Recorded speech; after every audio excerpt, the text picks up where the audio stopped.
Ma couleur de peau est un fardeau au quotidien.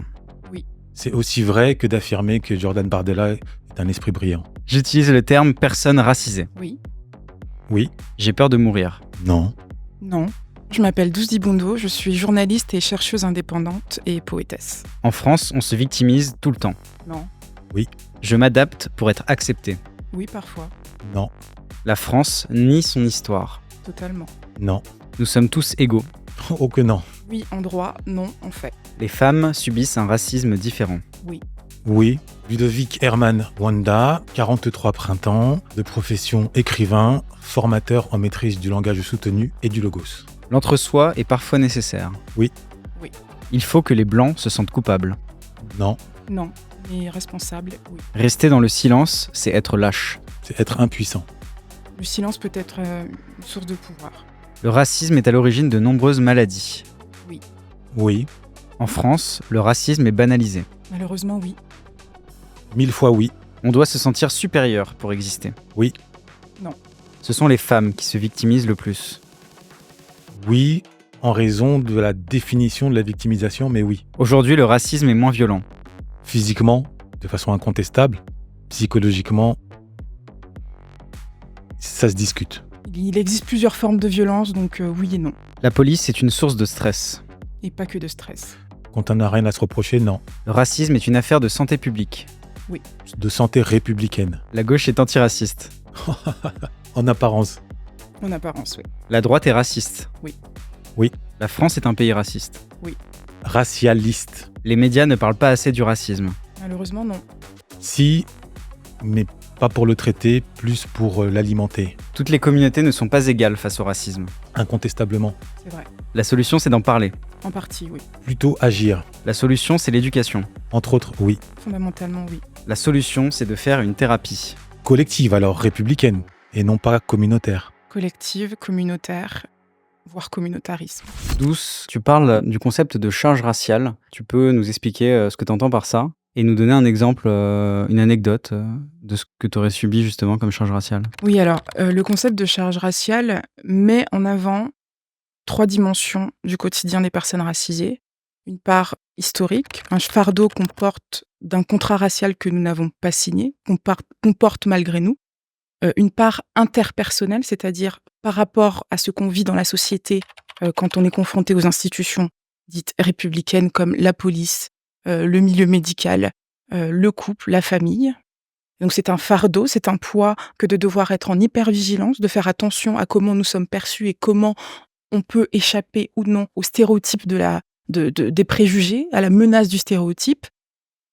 Et enfin, une part intrapersonnelle de comment on essaie de sortir du regard blanc, c'est-à-dire ce regard qui nous réifie, le regard qui voit en nous des personnes monolithiques, barbares, sauvages, inintelligentes, etc. Donc cette part de charge raciale, elle traverse ces 3 dimensions-là. Et il faut comprendre que c'est pas une charge qui est individuelle, qu'on porte et qu'on pourrait se délaisser de cette charge raciale-là par la bonne volonté de son action propre et individuelle. Non, au contraire, c'est quelque chose de collectif qu'il faut combattre de manière collective. Et pour revenir à un exemple personnel, mais je ne suis pas la première ni la dernière personne à avoir subi ce fardeau de la race, notamment dans le milieu du travail. C'est cette manière dont on doit performer sa race, dont on doit performer la place qui nous est assignée en tant que personne racisée. Donc je prends un exemple sur la personnalité. Il faudrait être une personne plutôt enjouée, il faudrait être une personne qui ne menace pas non plus, il faudra avoir une certaine manière de s'habiller, de parler, de se vêtir pour correspondre à la bonne personne intégrée, à la bonne citoyenne française. Et tout ça, en fait, ça crée une dissociation en nous, parce que les différences qu'on porte, culturelles, les manières de rire, de parler, de converser, sont totalement blanchies. En tout cas, c'est ce mouvement-là qui nous est demandé d'être blanchis pour correspondre à un idéal de francité. Et alors qu'en soi, nous n'avons aucune honte à avoir une manière de parler qui ne correspond pas à l'hégémonie culturelle, à l'hégémonie raciale. Et donc, Fanon en parlait très justement, Frantz Fanon, de ce problème psycho-existentiel qui nous effracte sans cesse en tant que personnes racisées. On est tout le temps balancé entre le néant, c'est-à-dire le racisme et cette assignation raciale et l'infini, les personnes que nous sommes, les êtres infinis que nous sommes et fait de toutes les possibilités, que ce monde nous refuse malheureusement. J'ai écrit en début d'année un essai qui s'intitule «La charge raciale, vertige d'un silence écrasant» aux éditions Fayard et la part de l'intériorité et des affects est très importante dans la considération qu'on a du racisme. C'est important de discuter entre nous, entre communautés, noires au pluriel et c'était important d'avoir cette discussion-là avec une personne qui, je pense, n'est pas tout à fait d'accord, sur toute la ligne. Quel compromis, tu serais prêt à faire, dans le débat aujourd'hui? Le compromis, à voir, un compromis pourquoi pas, de la compromission, jamais. Et puis c'est surtout en termes d'échange et de réception, comment on arrive à s'entendre, à écouter véritablement pour répondre sur des situations et des faits précis et avancer pour atteindre le but ultime, celui de la vérité. Sur la charge raciale, Ludovic Herman, vous partagez ce constat et si, est-ce que vous avez une anecdote aussi, à ce sujet? Vous l'auriez subi ou sinon au moins du racisme? Alors, je partage ce constat en partie, heu, du fait que, de façon évidente, le monde, comme vous l'avez indiqué dans votre ouvrage très riche et dont je recommande la lecture, le monde d'aujourd'hui est l'enfant du XVIIIe, du XVIIe siècle, autrement dit, est l'enfant d'une racialisation, d'un ordre racial, comme il a été évoqué par Charles Mills.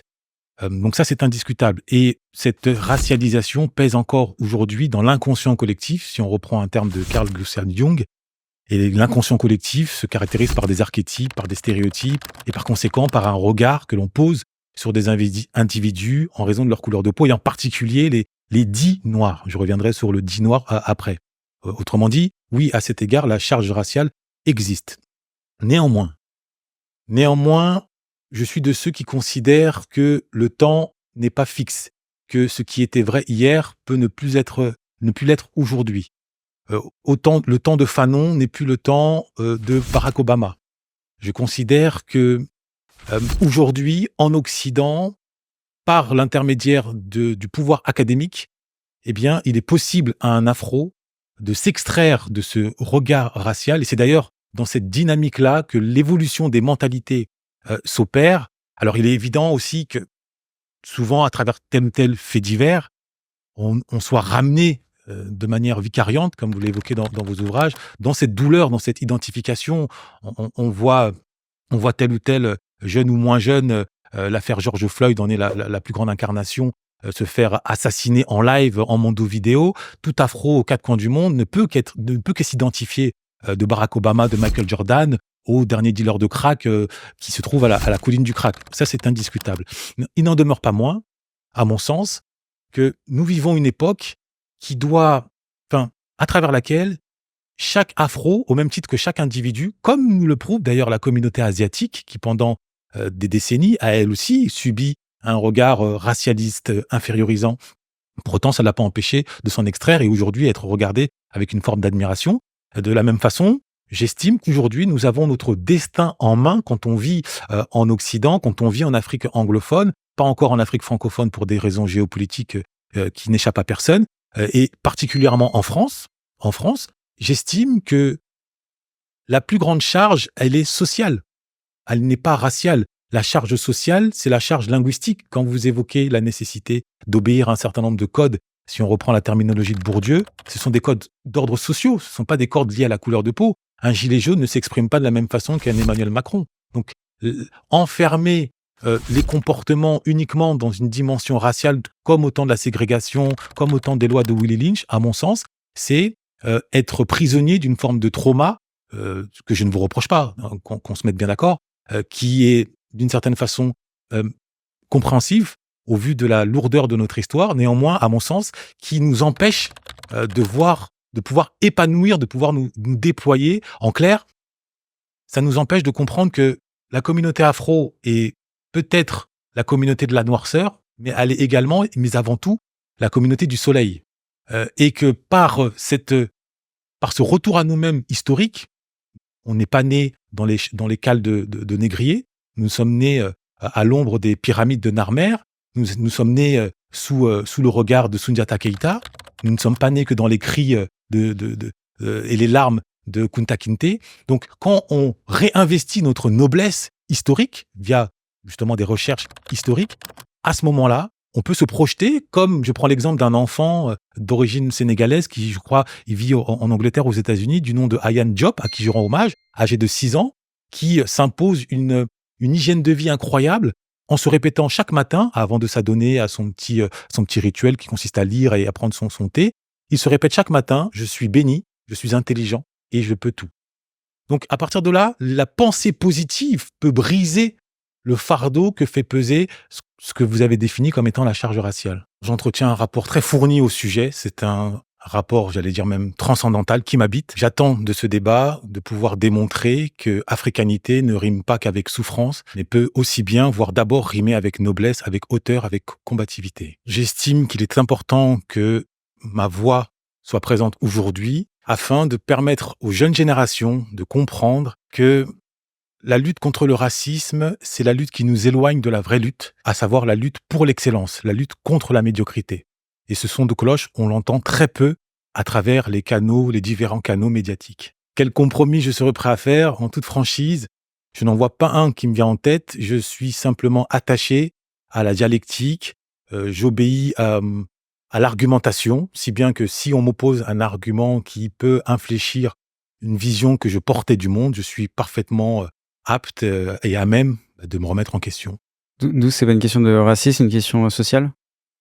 Alors, il y a 3 points sur lesquels, je souhaiterais revenir. Alors le premier, donc, c'est souvent l'écueil dans lequel on tombe malheureusement en tant que personne, qui subissent, une minorisation, une discrimination, c'est, donc, la part, méritocratique de nos vécus. Il faudrait, ou en tout cas, heu, la perception que, adhérer à certains codes, notamment, par des codes, dits, nobles, académiques, nous permettrait de nous affranchir du regard qui, comme vous l'avez très bien dit, est inconscient. Donc, le fait que nous soyons perçus, déshumanisés depuis le XVIIe siècle à nos jours, ne se combat pas seulement à travers, des diplômes, à travers, une bonne tenue, une bonne diction, une bonne prosodie. Ça se saurait. Combien de personnes noires, racisées ont foulé cette terre et ont démontré une intelligence, ont effectué des découvertes majeures en sciences, dans les champs académiques et pourtant cette racialisation, comme vous le dites très bien, perdure. C'est qu'il y a des forces. La sociologie nous le montre très bien. Vous citiez Bourdieu. Bourdieu a insisté sur les habitus, sur la distinction, sur le goût, comme moyen justement de séparer et de hiérarchiser le bourgeois et le prolétaire. Mais il faut comprendre que la race en elle-même est un fait social, que l'Occident se construit et s'est toujours construit à partir d'un capitalisme racial. Mais on n'en parle pas assez, parce que la question de la race est toujours mise de côté.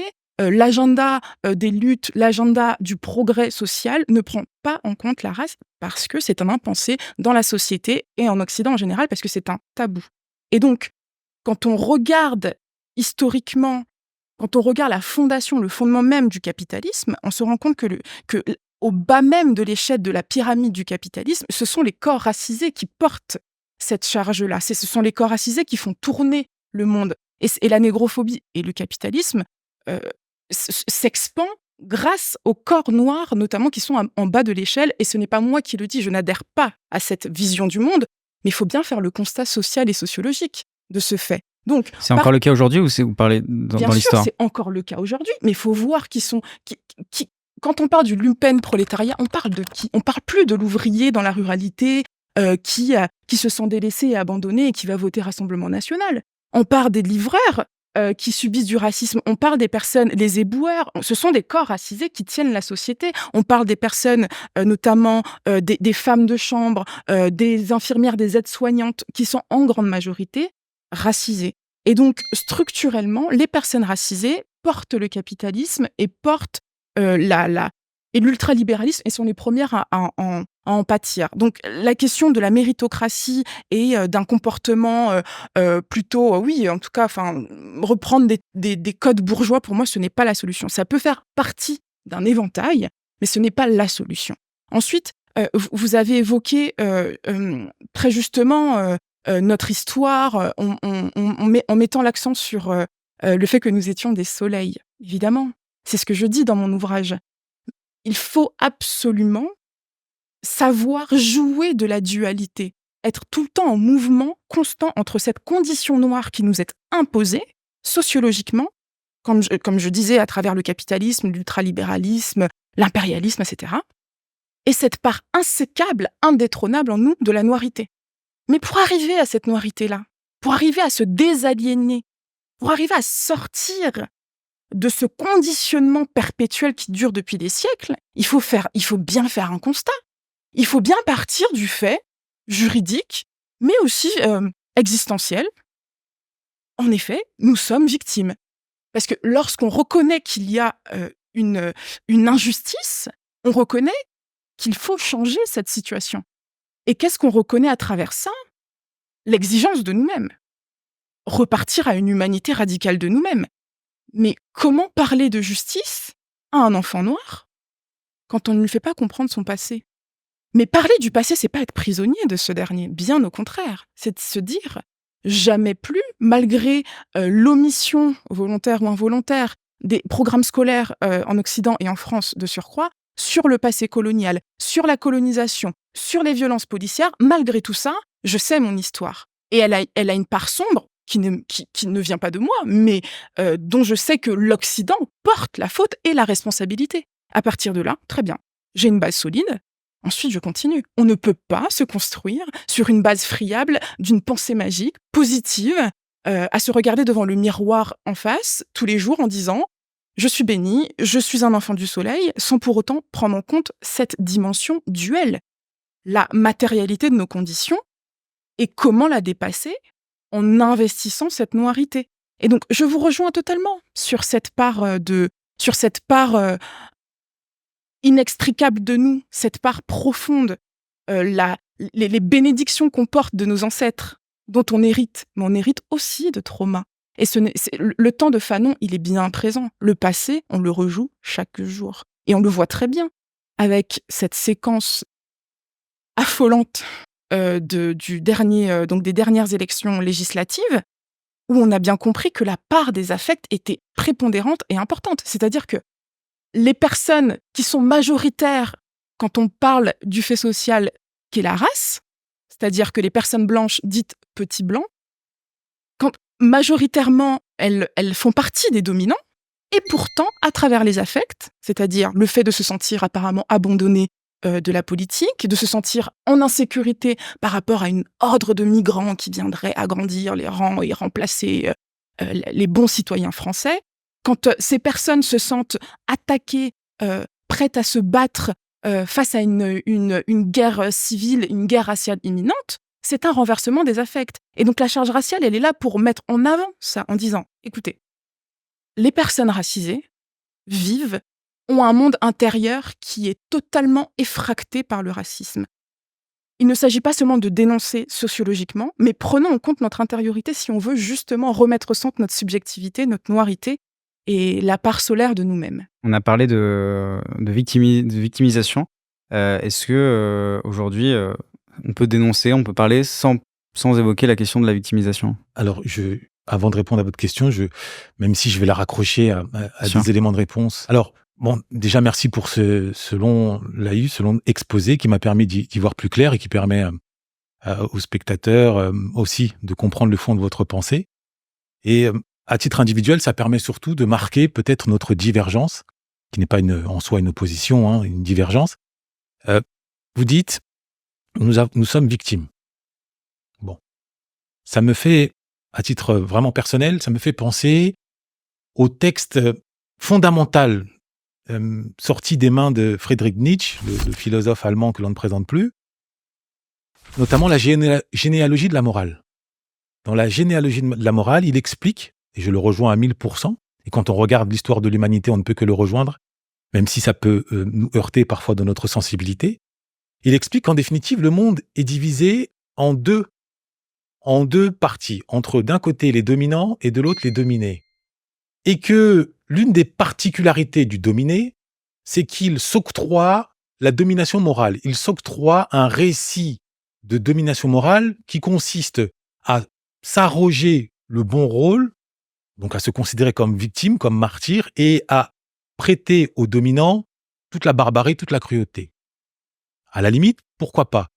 Simplement, et c'est ce qu'il précise, cette position qui consiste à se définir comme victime et à accabler le dominant en le traitant de bourreau, eh bien, le maintient dans son état de victime, puisque on s'interdit, en tout cas on s'empêche de s'inspirer du dominant pour essayer de comprendre qu'est-ce qui l'a rendu dominant. Ça fait écho à cette phrase de Steve Biko selon laquelle l'arme la plus puissante du dominant, c'est l'esprit du dominé. L'arme la plus puissante du dominant, c'est l'esprit du dominé. Traduction, quand le dominé se voit comme une victime, il ne comprend pas que peut-être qu'il est co-responsable de son état, du fait de ne pas peut-être s'être suffisamment armé. Peut-être qu'il aurait tout fait de regarder pourquoi a-t-il été réduit à cet état-là et comment le dominant, lui, a pu le maintenir la tête sous l'eau ou la tête sous son genou.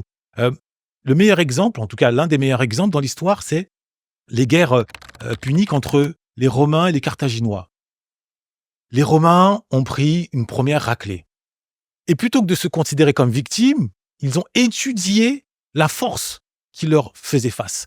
Et à ce moment-là, ils ont compris que, ah tiens, les Carthaginois possèdent un bateau hors pair, un bateau d'avenir, un bateau ingénieux. Ils s'en sont inspirés pour eux-mêmes échafauder un bateau encore plus ingénieux. Et à l'arrivée, ils ont pu prendre leur revanche et réduire en miettes les Carthaginois. Raison pour laquelle je comprends qu'on cherche, surtout à notre époque, à se définir comme victime. Quand je dis à notre époque, dans notre pays. La France étant le paradis de la victimisation. Ça, c'est un point très important à comprendre. Et personne ne peut comprendre la problématique psychologique dans laquelle sont enfermés les afro-francophones si on n'étudie pas dans le détail cette dimension franco-française. La France est le paradis de la victimisation en étant en quelque sorte la mère de l'athéisme. Je m'explique. Pendant des siècles, la France était considérée comme la fille aînée de l'Église. Donc elle portait un regard pieux, elle avait foi en une entité supérieure qu'on appelle Dieu. Bon, la Révolution française, mai 68 sont passés par là, la France est devenue la mère de l'athéisme. Elle ne croit plus en une transcendance. Résultat, elle s'est Jean-Paul Sartrisée.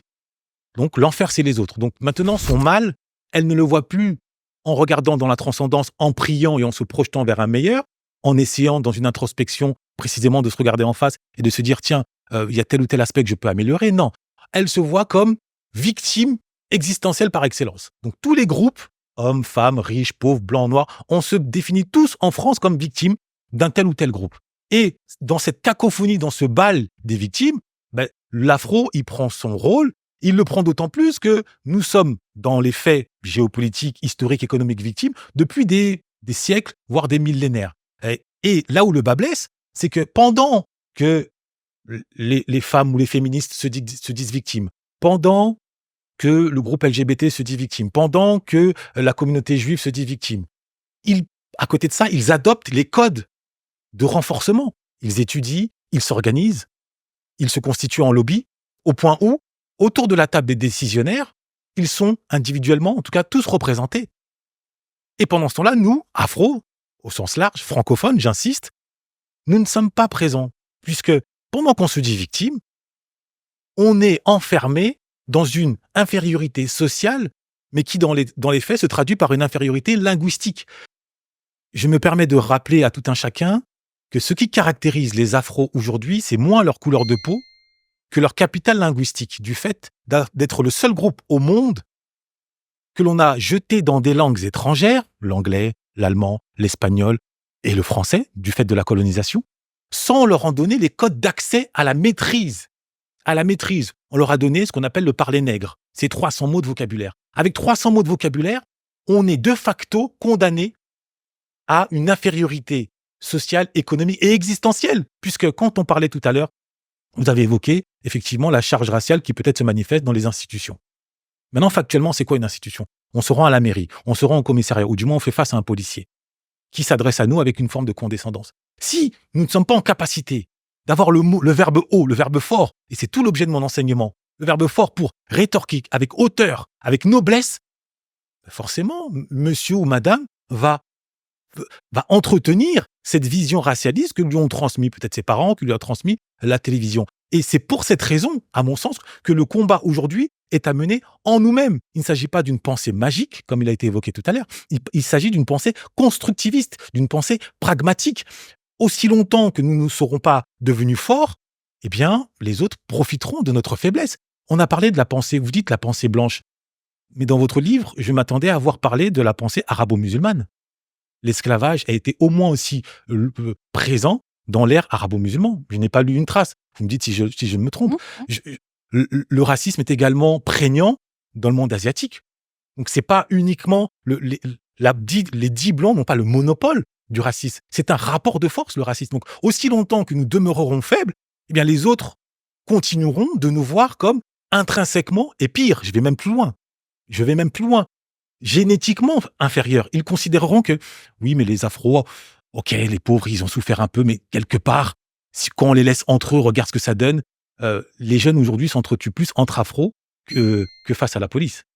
Le black on black crime aux États-Unis, ici dans les cités. Donc, fondamentalement, il m'apparaît important aujourd'hui qu'on hiérarchise, ou dans l'état actuel des choses, de façon pragmatique, les sources de nos problématiques actuelles pour pouvoir en sortir. Et pour moi, le premier combat à mener, c'est contre l'illettrisme, c'est sortir de cette prison des 300 mots.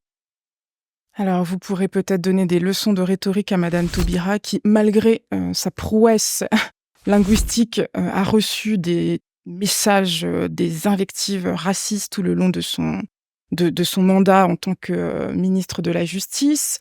Vous pourrez le faire aussi peut-être, qu'on apprécie ou pas Rachida Dati, femme politique. Enfin, tout ça pour vous dire en fait que malgré la maîtrise de la langue, des codes dits de noblesse ou en tout cas de bourgeoisie, la manière dont on est perçu, la manière dont nos corps structurellement, et je pèse mes mots sur le structurel, impacte fondamentalement notre accession à ces lieux de pouvoir.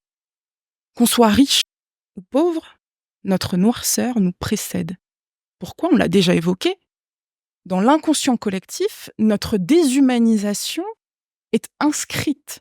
C'est-à-dire que la manière dont on nous perçoit autour de ces stéréotypes, de ces préjugés, est un héritage que les enfants blancs, majoritairement, parce qu'on parle de l'Occident, et mon livre s'inscrit, je le mets noir sur blanc, que ma pensée est située en France, puisque ce serait un travail gigantesque que d'étudier aire géographique par aire géographique la négrophobie. Donc, je me situe en France. Et donc, tout ça pour dire que structurellement, et je pèse ce mot-là, c'est-à-dire que la société, dans ses institutions, dans la manière dont elle donne des bonus à une certaine catégorie de la population, de surcroît, quand on monte de plus en plus la pyramide, c'est-à-dire on est une personne blanche bourgeoise, valide, on est un homme blanc, valide, etc., bourgeois, on a une accessibilité, notre réputation positive nous précède, alors que c'est bien un malus dont on incombe, dont on est affublé à cause de notre couleur de peau. Donc,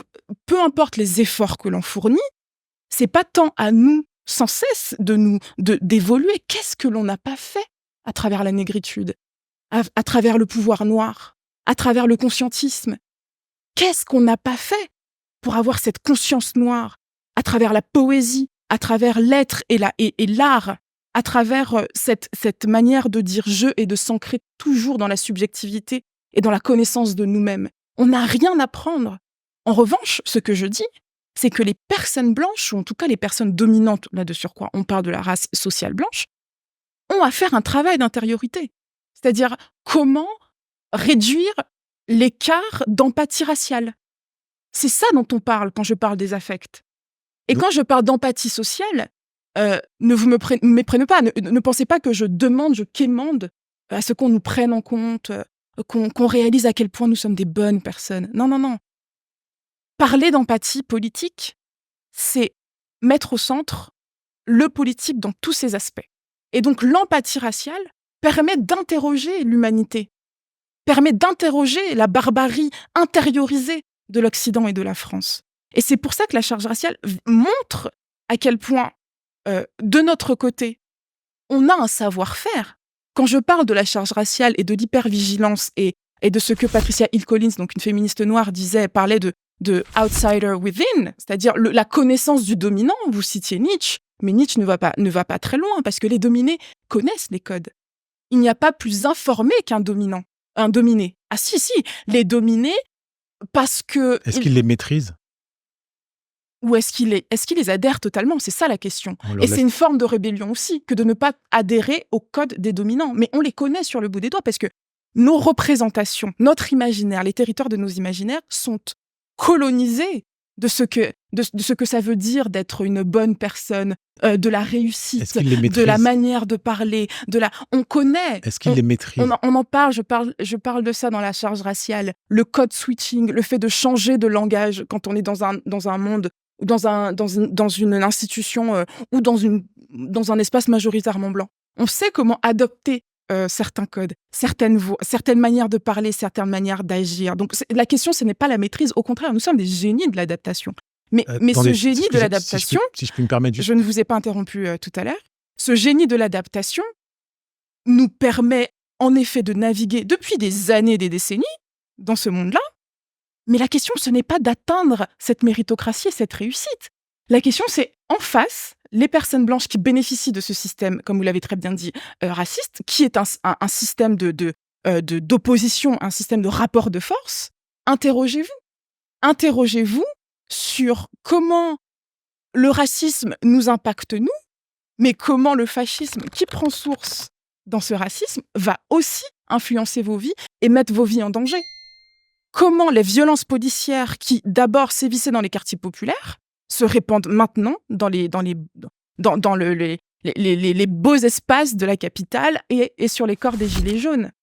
Donc cette question de la maîtrise linguistique, pour moi, n'est pas effective. Sur l'un des argumentaires principaux, notamment la linguistique, c'est vrai que moi je suis une férue des mots, je suis une écrivaine, je suis une poétesse, et pourtant je ne confère pas seulement dans les mots, non pas parce que je suis contre l'idéalisme et l'imaginaire, je ne confère pas seulement la solution à travers les mots face au racisme. Le racisme ne se résoudra pas seulement à travers la linguistique, qu'elle soit une des manières de façonner, de structurer notre raisonnement et nos capacités cognitives. Le raisonnement cognitif en soi à travers la linguistique est un fait, mais si dès le départ notre raisonnement est faussé parce que influencé par une manière de voir le monde qui est diamétralement opposée à l'antiracisme, aux valeurs de justice, aux valeurs de révolution, c'est-à-dire de faire naître des nouvelles manières de vivre et des nouvelles manières d'être en solidarité, eh ben, j'avoue que les mots ne servent à pas grand-chose à mon sens. Donc il faut allier le langage, les mots, avec l'agir, avec l'action, avec le collectif et avec la collaboration de manière générale, quoi. La question de linguistique n'est pas effective. Alors que au commencement est le verbe, alors que le développement intellectuel va de pair avec le développement linguistique, alors que le QI, quotient intellectuel, s'articule sur le QL, le quotient linguistique, alors que le mot enfant signifie infant sans la parole. En d'autres termes, devenir adulte, c'est accéder à la maîtrise de la parole. Alors que depuis l'aube de l'humanité, l'aube des civilisations, les peuples dominants, l'élite a toujours été dépositaire de l'écriture, la maîtrise de l'écriture. Donc, entendre de la bouche d'une brillante écrivaine, finalement, le fait que l'écrit, la maîtrise du verbe, c'est quelque chose de secondaire, ça me paraît assez osé, mais bon, libre à vous, ça c'est le premier point. Deuxième point, vous avez parlé d'adaptation. Pardon, mais je ne sais pas si vous avez grandi dans les banlieues HLM comme c'est mon cas. J'ai grandi pendant plus de 20 ans en banlieue HLM.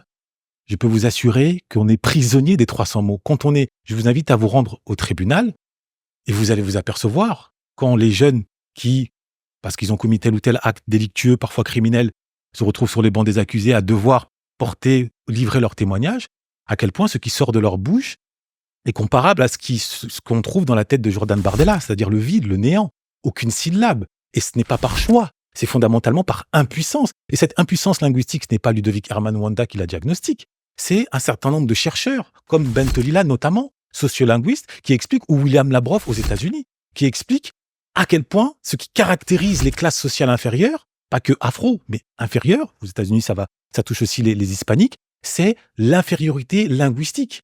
Et par infériorité linguistique, il ne faut pas uniquement y associer le développement intellectuel. S'y ajoute aussi la non-maîtrise de soi, la culture de l'impulsivité. tout ça étant lié, donc c'est quelque chose qui, à mon sens, me paraît tellement déterminant que je suis, pour ne rien vous cacher, estomaqué que vous passiez à côté de cette réalité. Et pourtant, dans votre ouvrage, vous évoquez le par-l'être. Vous avez parlé de Lacan, le par-l'être. Donc, c'est fondamentalement le lien entre le langage et l'être. Donc, le fait que vous niez, ou en tout cas vous minimisez, bon, ça me laisse un peu pantois. Ce qui m'a surpris, c'est, en tout cas pendant un temps, le regard un peu minimisant qu'elle portait sur l'importance des mots dans le développement. Alors après, je pense être parvenu à clarifier mon propos, à faire comprendre que les mots, ce n'est pas uniquement une musicalité ou haranguer les foules juste pour bien se faire voir. C'est plus un outil, ou c'est plus une altère intellectuelle. Donc sans les mots, sans la maîtrise de la syntaxe, de la grammaire, de la logique, on ne peut pas accéder à la meilleure version de soi-même et par extension, on ne peut pas être une force pour sa communauté, on demeure à l'état de faiblesse. Donc quand il a fallu que je précise ça, je pense que j'ai réussi un peu à évacuer cette zone d'ombre. Je reviens sur la remarque autour de Madame Christiane Taubira ou même Madame Rachida Dati, qui, malgré l'excellence qu'elles sont parvenues à déployer dans leur prise de parole à l'Assemblée nationale, se sont vues recevoir des insultes via tel ou tel réseau social. Bon. Même Emmanuel Macron, n'importe quel dirigeant, n'importe qui reçoit des insultes. On ne jette, Racial. on ne jette Racial. des insultes, qu'elles soient raciales, qu'elles soient sexuelles, qu'elles soient... Si vous voulez, on vous insulte sur ce qu'on considère être votre défaut, selon l'angle... Ben oui, sur ce Donc qu'on la couleur de peau serait un défaut. Ben, aux yeux de celui qui ne la partage pas. Parfois, c'est le physique, la grossophobie. Parfois, c'est l'orientation sexuelle. Il n'y a pas que la couleur de peau qui a le monopole des attaques. Quand on parle de Christiane Taubira, il n'en demeure pas moins que, et tout le monde pourra encore aller vérifier, certes, il y a peut-être quelques 3, 4, 5, 10 personnes perdues sur les réseaux qui crachent leur frustration en essayant de l'invectiver à distance, dans une forme de catharsis, qui croit être une catharsis. Il n'en demeure pas moins que elle a transformé l'Assemblée nationale en salle de concert. Elle a obtenu une standing ovation après ses prises de parole, tant de la part de ses alliés que de ses prétendus opposants. Monsieur le député Radzi Amadi. Merci.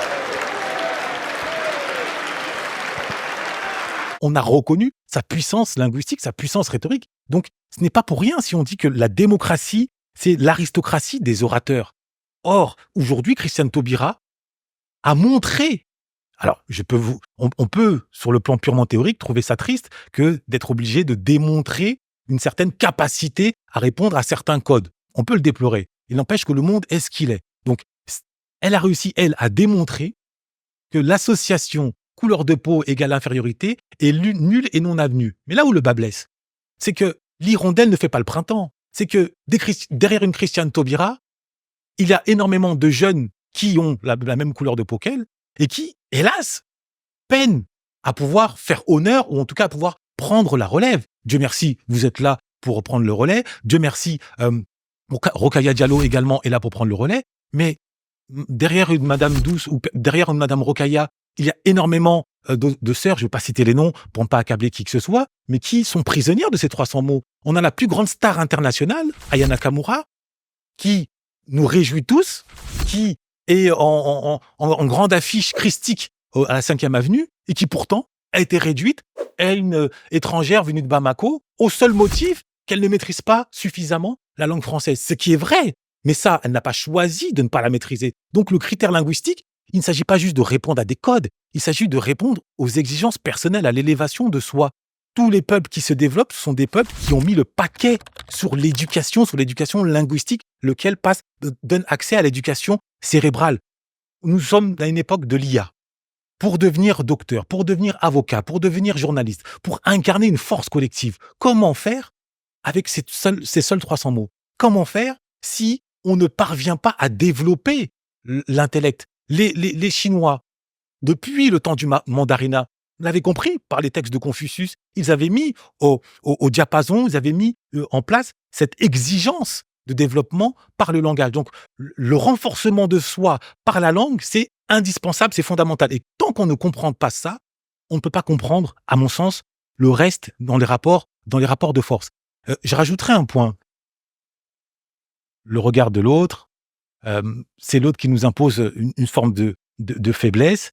Vous avez précisé, effectivement, enfin, vous avez confirmé ne pas vous être attardé sur la négrophobie aux 4 coins du monde. Moi, je trouve ça assez navrant, désolant, puisque certes, comparaison n'est pas raison, il n'empêche que comparaison n'est pas déraison.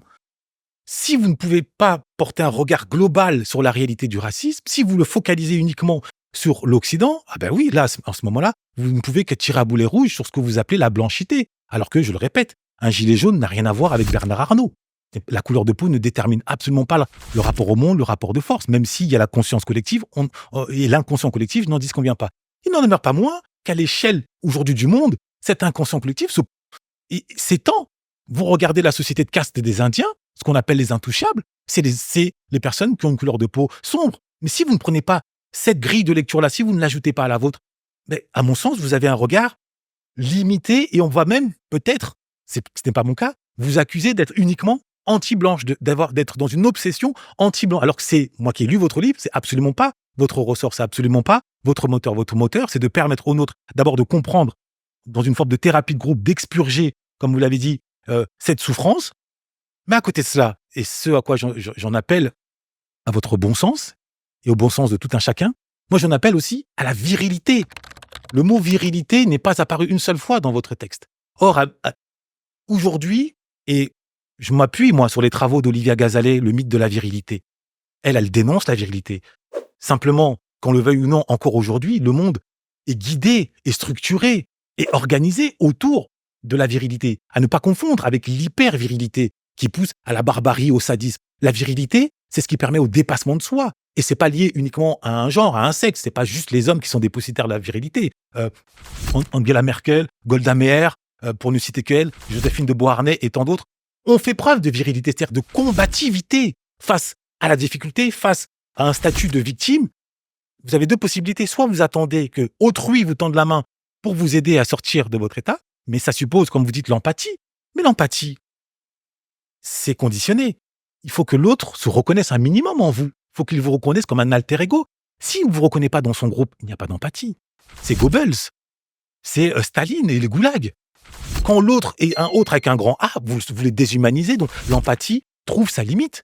En revanche, si vous ne comptez pas sur l'empathie raciale, mais vous comptez sur le renforcement personnel, eh bien à ce moment-là, quand vous devenez fort, l'autre vous regarde comme un fort, il se dit, bon, fort face à fort, bon, on va s'asseoir autour d'une table, il est préférable de négocier. Mais si vous restez faible et en appelant l'empathie, à mon sens en tout cas, c'est le meilleur moyen de vous maintenir dans un état de victime. 12, je vais te laisser répondre. Mais j'aimerais aussi qu'on aborde, on a parlé de la victimisation, j'aimerais qu'on aborde aussi une autre notion qui est la notion de culpabilité. Et on a parlé de l'histoire et comment aujourd'hui est-ce qu'on doit faire culpabiliser les jeunes générations qui n'ont pas forcément vécu l'histoire, qui sont nées là il y a 15 ans, 20 ans. Je ne suis pas dans l'anti-intellectualisme, bien au contraire. Je suis une férue des livres, j'adore partager. Peu importe que ce soit du roman, de la psychanalyse, etc. Mais ne soyons pas dans le classisme. Ne soyons pas dans une injonction à l'intelligence comme mesure de la réussite personnelle, comme mesure du développement personnel. L'intelligence est une manière, en tout cas l'intelligence académique, est une manière d'accéder à la réalité sociologique de notre quotidien et de ce qu'on vit en tant que personne minorisée. Mais ce n'est pas seulement le seul moyen. Le raisonnement, l'ouverture d'esprit, le fait de prendre en compte en considération ce débat, par exemple, permet déjà d'ouvrir une clé. À mon sens, c'est peut-être qu'on se rejoint et qu'on ne comprend pas exactement d'où l'on part, mais je tenais juste à souligner ça.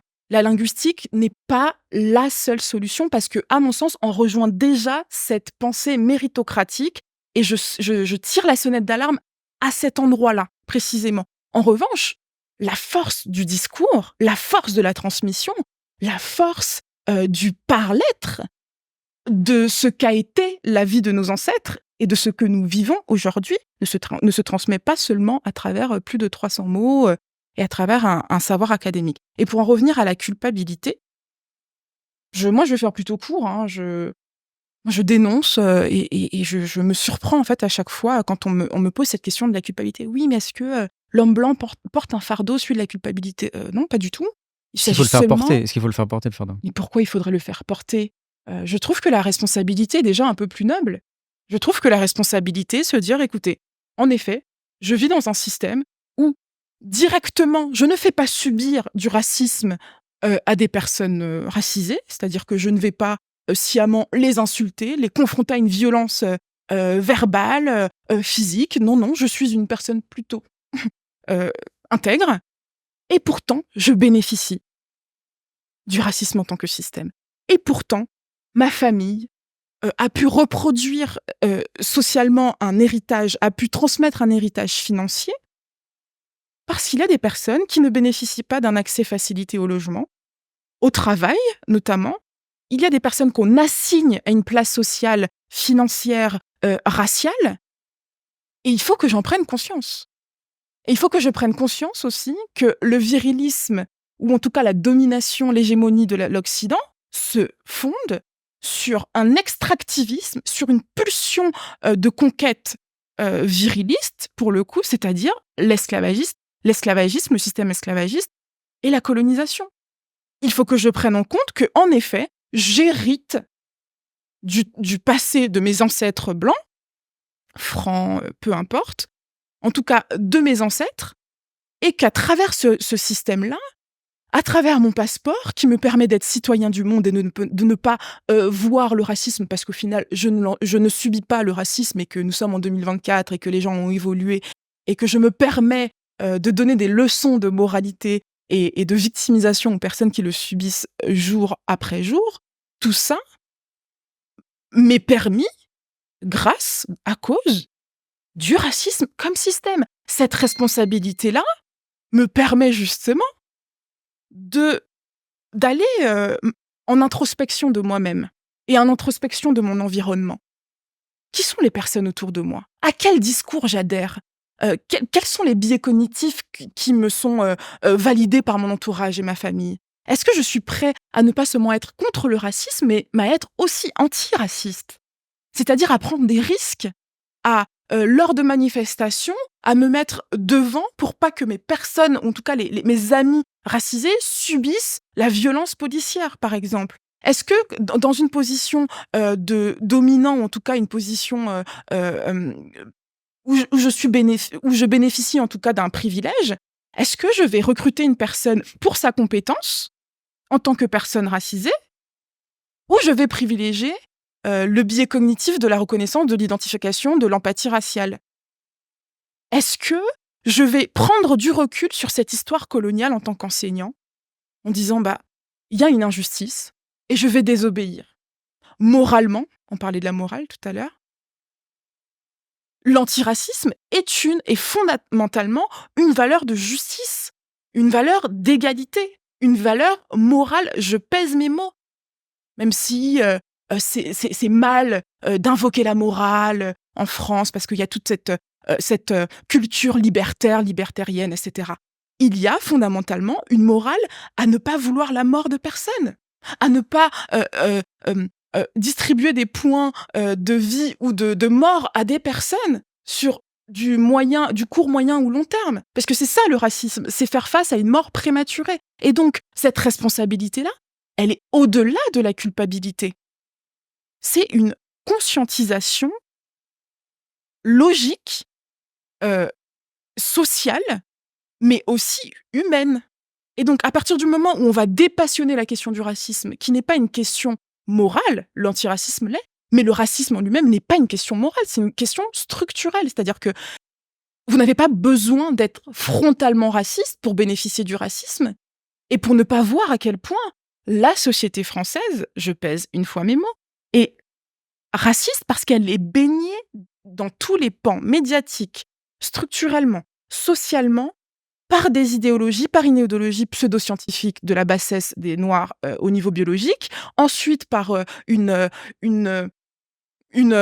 changement, on va dire, civilisationnel. Désormais, on parle d'une incapacité à faire société parce que la civilisation, parce que culturellement, on n'est pas tout à fait en phase avec ce que c'est que d'être français, parce qu'il y a des personnes apparemment qui seraient juste françaises et pas françaises de souche.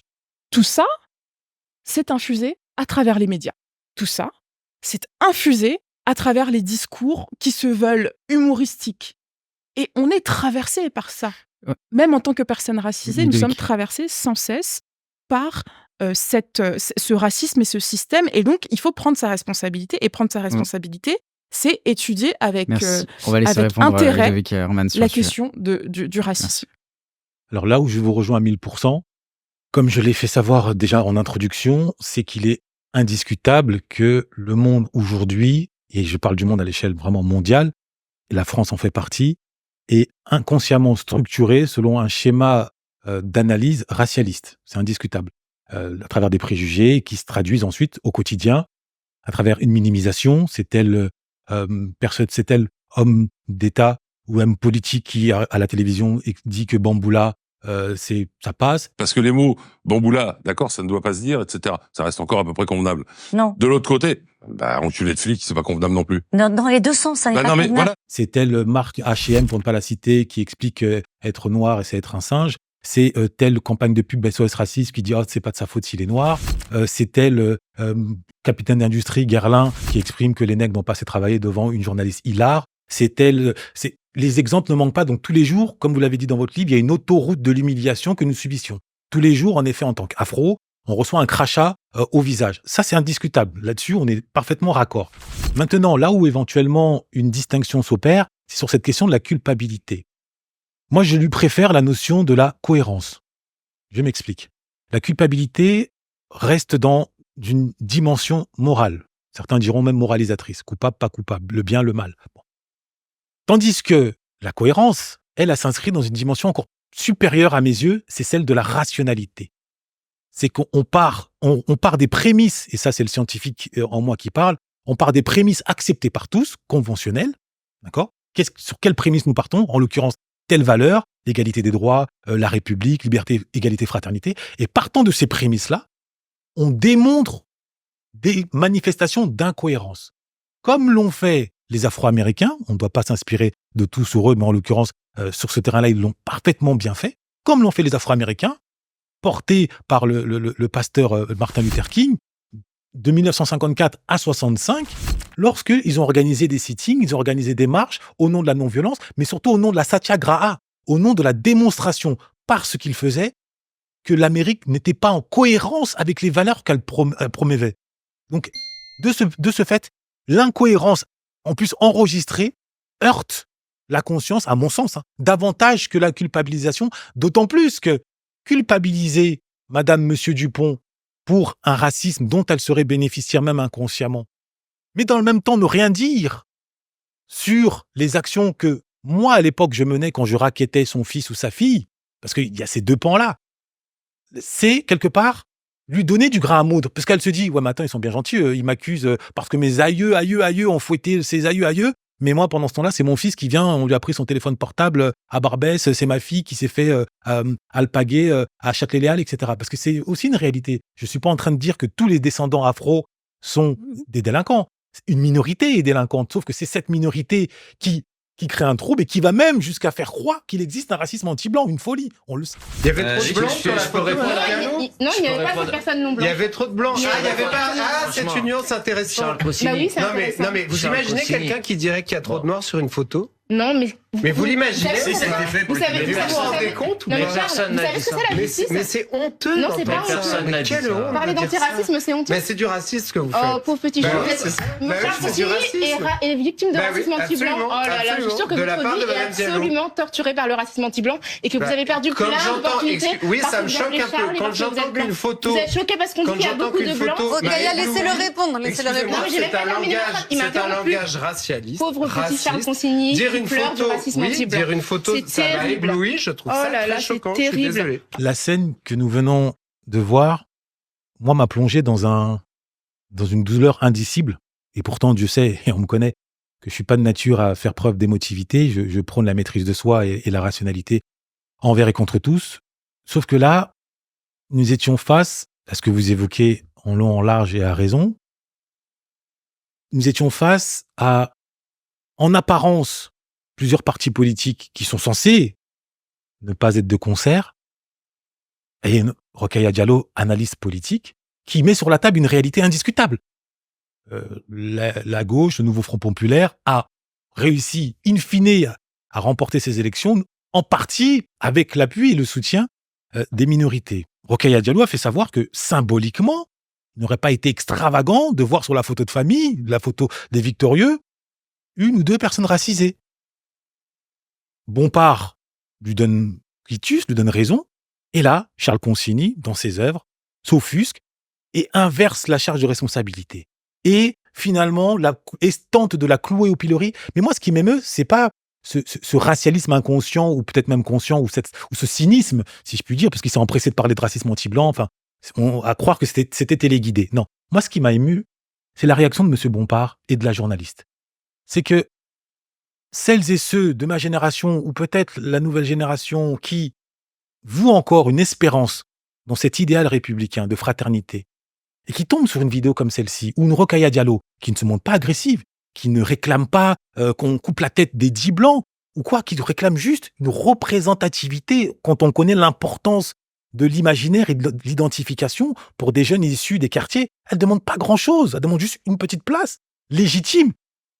Et de voir que M. Bompard ne prend pas sa défense, de voir que la journaliste ne prend pas sa défense, alors qu'elle est ouvertement traînée dans la boue, et qu'on inverse la charge, pour moi, ça m'a rappelé qu'en effet, c'est triste à dire, néanmoins, je me dois de le dire, c'est que le surmoi républicain n'existe pas. Le surmoi républicain, c'est-à-dire que le casque colonial en France n'est plus sur les têtes, mais il est dans les têtes. Et certains auront encore la force de lutter, de faire changer ces mentalités-là. Je pense à Jean-Pascal Zadi, je pense à Issa Maïga, en œuvrant sur le terrain du soft power, le terrain de l'architecture des mentalités, là où d'autres, et j'en fais partie et je l'assume, ont décidé de se focaliser sur la psychologie des nôtres afin de les renforcer, parce qu'un jeune de 15-20 ans, une jeune fille de 15-20 ans, Maïmouna, Mariama, Moussa, qui vit à Grigny, qui vit à Sarcelles, qui s'est démenée, qui y croit et qui tombe sur une scène comme celle-ci, mais ça peut le jeter dans une rage, pour ne pas dire dans une haine infinie. Donc voilà, moi, ce qui m'a profondément bouleversé. Quand ça fait des décennies qu'on combat les idées d'extrême droite, de racisme, de banalisation du racisme, et qu'on a pour visée politique la décolonisation de la gauche, cette image ne me choque pas plus que ça. C'est-à-dire que Bompard essaie tant bien que mal de soutenir Rokhaya Diallo, mais le propos en lui-même paraît déjà tellement radical. Voilà. À travers les médias, la parole de Rokhaya Diallo et de tant d'autres sur la dénonciation de l'invisibilisation des personnes noires, des personnes racisées, compétentes, politiques, journalistes, etc., dans des professions où la parole, justement, est importante et où elle représente les idéaux et surtout les besoins politiques des nôtres, on va dire, des personnes minorisées. Cette parole-là n'est pas entendable, n'est pas recevable de la part de Charles de Consigny, parce que tout simplement, une fois de plus, on revient sur la part psychique du racisme. C'est beaucoup trop tabou. La parité homme-femme sur le genre, totalement acceptable, parce que, en effet, on voit cette différence parce qu'elle sert aussi le patriarcat. Qu'on se le dise, c'est un autre débat. Elle sert tout à fait le patriarcat d'accepter, de reconnaître cette différence. En revanche, sur la race, on fait appel à une structure psychique qui ne veut pas être bousculée dans la blanchité. Et je personnalise à dessein la blanchité pour ne pas parler que des personnes blanches, pour montrer à quel point c'est un système, à quel point ce sont des individualités et un système individualiste qui se répond. Et donc la question de l'éblouissement de Rokhaya Diallo, c'est à la fois une atteinte en fait à cette impensée, à cette cécité de la race. Et en effet, ça fait appel à cette cohérence. Si c'est liberté, égalité, fraternité, qu'est-ce que ça nous dit de ce manquement sur cette photo? Et je voulais rebondir sur ce que vous disiez. En effet, on peut parler de cohérence, mais à partir du moment où on parle de la cohérence, on a c'est une première étape. En effet, ah oui, on n'est pas cohérent, on n'est pas logique, il y a un manque dans cette rationalité-là, alors que la responsabilité appelle aussi à une action, à effectuer et à se rendre compte de la responsabilité civile, à la responsabilité pénale, à la responsabilité existentielle, humaniste, etc. Et pour moi, la notion de responsabilité est très, très importante pour montrer à quel point la responsabilité fait toujours appel à l'action, au mouvement. Quand je suis responsable, je prends la responsabilité de faire quelque chose. de changer la situation, de sortir de mon entre-soi, d'écouter la parole des personnes concernées et d'écouter les analyses. Sur le sujet, justement, est-ce que ça voudrait dire, pour vous qu'il faudrait, des quotas en fonction, justement, de la population française, faire des statistiques ethniques et faire des quotas pour que dans la politique, justement, il y ait une juste représentation? Les statistiques ethniques existent, mais dans le cadre privé, notamment des entreprises. Donc cette question, elle est à mon sens hypocrite. Il faudrait des statistiques au niveau national et sans détournement linguistique au niveau du vocabulaire. L'INSEE va par exemple parler de seconde génération d'immigrés, troisième génération d'immigrés, comment l'auto-identification, est-ce qu'on se reconnaît en tant que métis, noir, etc., etc. Bon. Et en fait, toute cette question-là, à mon sens, elle soulève un point éminemment important, celui de la terminologie autour de l'immigration. Parce qu'à partir du moment où il y a un flou autour de qui est étranger, qui est français, qui est immigré, de seconde, troisième génération, on ne comprend pas pourquoi on n'arrive pas on ne parvient pas à déconstruire et à combattre les idées de l'extrême droite et la novlangue que l'extrême droite convoque depuis une dizaine d'années. Et donc, si la gauche prend à bras-le-corps sa responsabilité en disant, en effet, il y a des personnes racisées qui subissent des discriminations, on souhaiterait, justement de manière rationnelle, montrer l'ampleur du problème par les chiffres, par la comptabilisation, par l'imposition de quotas, mais pas que, d'études, ça démocratiserait, ça populariserait des études sociologiques, quantitatives, sur la question du racisme et de la race en général, parce qu'il faudrait aussi prendre en compte comment les personnes blanches en bénéficient et comment les personnes noires subissent ce déséquilibre au niveau de la race. Et là, on ne pourra pas nous dire « Non, mais vous affublez, vous êtes en plein délire ». Ah non, les chiffres sont là, on convoque la raison. Et bien, qu'est-ce qu'elle a à dire, la raison européenne, face aux chiffres, face aux données? Parce que nous, on le sait à travers nos corps, mais les chiffres ne mentent pas. Enfin, en tout cas, quand on les analyse avec sincérité. Et enfin, je voudrais dire une dernière chose concernant la rationalité. Dans mon ouvrage, je parle du psychisme de la race et aussi du psychisme de la blanchité, en montrant à quel point le racisme, c'est irrationnel. C'est pas forcément moral, mais c'est irrationnel. Parce que c'est à nous, personnes noires, personnes racisées en général, de prendre à bras-le-corps cette question du racisme, alors qu'en soi, on n'en bénéficie pas. On ne fait que combattre le racisme. Le racisme est l'affaire des personnes blanches, dans le cas de la France, dans une société majoritairement blanche. Si tu me traites de bounty, ça veut dire qu'en gros, je vais vous expliquer ce que c'est qu'un bounty déjà pour les gens qui ne savent pas. Un bounty, c'est une personne qui est noire et qui est blanche à l'intérieur aussi. Mais c'est bizarre parce que on t'attribue seulement ce mot quand en fait tu t'exprimes bien ou quand tu fais des choses bien. Et ça veut dire qu'en fait la seule chose qui peut être bien sur Terre, c'est être blanc. Ben voilà. Mais pourquoi tu te dévalorises comme ça? Mais faut pas qu'on fasse ça, nous. Non, parce que ça c'est leur plan. Moi je me dévaloriserai pas.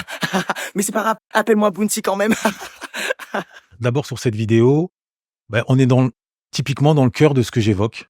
C'est que à ne parler que du racisme, à être focalisé, je ne dis pas que c'est votre cas, à ne parler que du racisme comme la gauche SOS Racisme nous a amené à le faire, on s'éloigne de ce qui doit être notre priorité, l'éducation, l'élévation de soi, au point où on en vient à penser que répondre à un certain nombre de codes d'excellence, eh bien, c'est tout simplement se dénaturer, être blanc. Donc, parler correctement, aligner les mêmes mots que France Fanon, que Césaire alignait, eh bien, c'est être blanc. C'est être un vendu, c'est être un nègre de méso, parce que la terminologie, vous la connaissez comme moi, elle est large. Et ce jeune homme que je salue, il fait écho à un autre propos tenu par un humoriste, ce que je l'appelais le Tariq Ramadan de l'humoriste, Yacine Bellata, qui reprochait aux Noirs et aux Arabes qui réussissent de s'exprimer entre guillemets comme des Blancs. Donc on a, et j'en reviens à ma citation, l'arme la plus puissante du dominant, c'est l'esprit du dominé. C'est-à-dire que les dominés certains d'entre eux, et notamment, hélas, des leaders d'opinion, ont intériorisé des codes défaillants, considérant que ce sont des codes identitaires. Pour le dire autrement, être s'habiller en wesh t'as capté, puis la capuche, jean baissé et avoir 300 mots de vocabulaire, c'est être authentique, c'est être un vrai. Dès qu'on sort de ce schéma-là existentiel, dès qu'on essaye de répondre à d'autres codes, pas au code de Jean-Marie Le Pen ou de Charles Consigny, mais au code des Cheikh Anta Diop, au code de Sony Laboutansi, eh bien, là, ça déstabilise. Mais à la limite, venant, entre guillemets, du peuple, et c'est là où je fais la distinction entre l'opinion du peuple et la connaissance des sachants, seuls les peuples dont les intellectuels monteront en première ligne gagneront la bataille, notamment la bataille de l'ignorance. Moi, je fais vraiment le distinguo entre l'opinion au coin du bar et le savoir qui illumine. Eh bien, il faut une élite qui prenne en charge cette réalité-là de façon à ce que des jeunes comme celui-ci, au sourire et à la force, eh bien, puissent se multiplier et puissent se réfugier sans même avoir à effectuer une vidéo. Ça, c'est le point, en tout cas, c'est ma réaction. J'ai pas suffisamment, à mes yeux, insisté sur une des maladies, bien que je l'ai décrit dans ses symptômes sans pour autant la nommer, qui mine bon nombre de jeunes, pas tous, bien évidemment, néanmoins bon nombre, vivant en banlieue HLM, c'est l'identité ghetto, la culture ghetto. J'ai dit, ouais, je t'ai capté, mais c'est toute une identité, c'est une manière d'être, c'est une manière de voir le monde, c'est un rapport à l'impulsivité, un rapport à la violence qui génère une autodestruction d'une part, les jeunes s'entretuent entre eux d'abord, et également qui génère de l'insécurité à l'échelle de la population, on parle d'ensauvagement, et qui finit par permettre à la bête immonde de retrouver de la légitimité et d'emporter avec elle toutes celles et ceux qui ont été traumatisés. En somme, l'électorat FN, pour une grande partie, sont des traumatisés de la Kaira attitude et qui, après avoir été traumatisés une fois, deux fois, trois fois, directement ou indirectement, c'est-à-dire dans leur chair ou par témoignage, ont fini par se résigner et à laisser ce qui était jusque-là inconscient devenir conscient et assumé. C'est la fameuse séquence où cette dame d'un certain âge insulte violemment une dame qui s'appelle Divine en lui disant « retourne à la niche ». Ils sont de chez nous, d'accord? Alors tu les gardes. Ils vous insultent. Oui, bonobo, rentrez chez vous. Alors, va à la niche. C'est comme si les élections, ça a libéré, quoi. Cette scène, cette dame incarne une mère de famille, donc incarne la France dans tout ce qu'elle a de plus authentique. Et l'avoir cédé devant une caméra, elle se savait filmer. Donc de l'avoir assumé cela, c'est comme retourner dans les champs de coton du Mississippi alors que la France n'a jamais été le Mississippi, en tout cas dans son espace métropolitain. Pour revenir aux statistiques ethniques, question ô combien sensible, question qui nous ramène au crépuscule de l'esclavage. Lorsque le débat a été posé sur la table, selon lequel, oui, mais finalement, les Noirs, si on leur laisse la liberté, ils ne sauront pas quoi en faire avec. Regardez, ils sont mal éduqués. C'est-à-dire qu'on les accuse, on leur fait porter une responsabilité alors que c'est la conséquence. On pointe la conséquence en oubliant la cause. C'est-à-dire, oui, ils vont pas être libres, oui, mais vous ne les avez pas, ils n'ont pas eu accès à une éducation qui leur aurait permis, justement, de maîtriser cette liberté. C'est un peu la même chose avec les statistiques ethniques. Pourquoi? Parce que si, aujourd'hui, on se concentre uniquement, si on fait la promotion des statistiques ethniques, ça peut se retourner contre nous, dans le sens, et faire plaisir à un Zemmour, dans le sens où, eh bien, on va peut-être voir apparaître des statistiques défavorisées, concernant nos taux de réussite au baccalauréat, par exemple. Comme parfois on le laisse sous-entendre à travers le classement PISA. Oui, la France est 27e, oui, mais non, mais pas tout à fait. Si on segmente, si on voit la France blanche et la France noire et arabe, on va s'apercevoir que finalement, c'est pas de notre faute, c'est eux, nos boulets.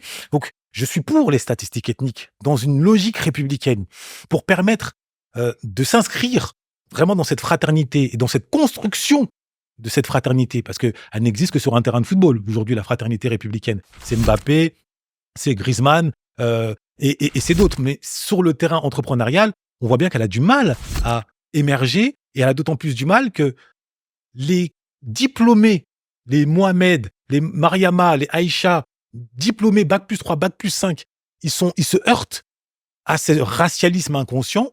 Résultat des courses, ils prennent leur bagage.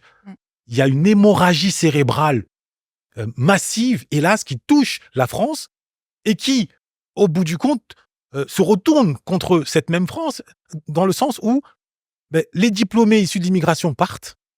Seuls ceux, je généralise évidemment, qui ne sont pas diplômés restent, et par instinct de survie, certains d'entre eux commettent des actes délictueux.